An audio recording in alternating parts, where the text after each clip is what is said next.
পরিবর্তন করব, সমাজ থেকে দুর্নীতি দূর করব, সমাজ থেকে চাঁদাবাজদেরকে দূর করব। বুক ভরা আশা নিয়ে জমিনে নেমেছিল যে আমিও একজন সংসদের সদস্য হব, এদেশের আইন প্রণয়ন করতে গিয়ে সহযোগিতা করব। কিন্তু দেখেন ভাগ্যের কি নির্মম ইতিহাস।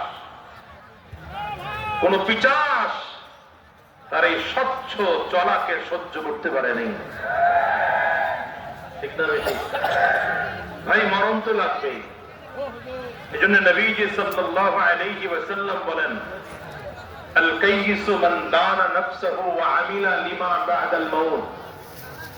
নবী বলেন বুদ্ধিমানকে, পয়গম্বর বলেন যে নিজেকে নিজে চিনে।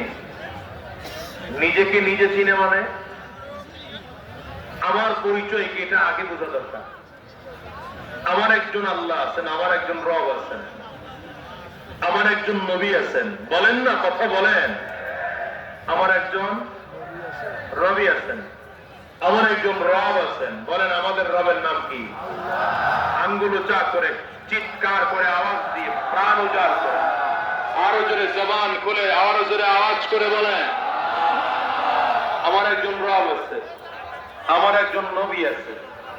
আমার জন্য আল্লাহ তাআলা একটা কোরআন দিয়েছেন, 30 পারাওয়ালা কোরআন, 114 সূরাওয়ালা কোরআন দিয়েছেন। ঠিক না? কোরআন বোঝার জন্য আমার কাছে নবী পাঠিয়েছেন, কোরআন বোঝার জন্য আমার কাছে নবী পাঠিয়েছেন। আমার মা মুসলমান, আমার বাবা মুসলমান, আমার দাদা মুসলমান, আমার দাদি মুসলমান, আমার নানা মুসলমান, আমার নানি মুসলমান। আমি মুসলমানের ঘরে জন্মগ্রহণ করেছি, আমি কালিমা পড়ে মুসলমান হয়েছি। এটা নিজের পরিচয়। হাজার বাধার সম্মুখে দাঁড়িয়ে আমি আমার পরিচয় বলতে পারবো না। বলেন বলেন বলেন বলেন।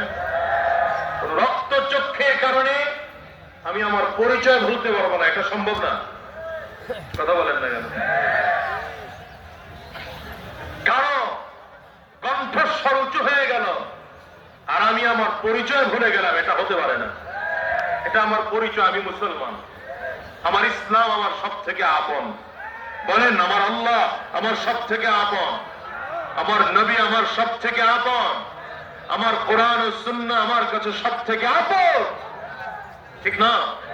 জীবন দিতে পারি, এটা ছাড়তে পারি না। জীবন দিতে পারি, কোরআন সুন্নাহর বিপরীত চলতে পারি না। জীবন দিতে পারি, আল্লাহর বিরোধিতা করতে পারি না। জীবন দিতে পারি, নবীর বিরোধিতা করতে পারি না। রক্ত চক্ষুকে ভয় পাই না। ঠিক কিনা? আজ করে বলে ইমানের দাবি, ইমানের দাবি। সত্য পথে চলবো, ইসলামের পথে চলবো, কোরআনের পথে চলবো, এটা হলো আমার পরিচয়। নবী বলেন বুদ্ধিমানকে যে নিজেকে নিজে চিনে। দ্বিতীয় নম্বর, ওয়া আমিলা লিমা বা'দাল মাউত, মৃত্যুর পরের জিন্দেগির জন্য মরার আগেই আমল করে। কবে আমল করে?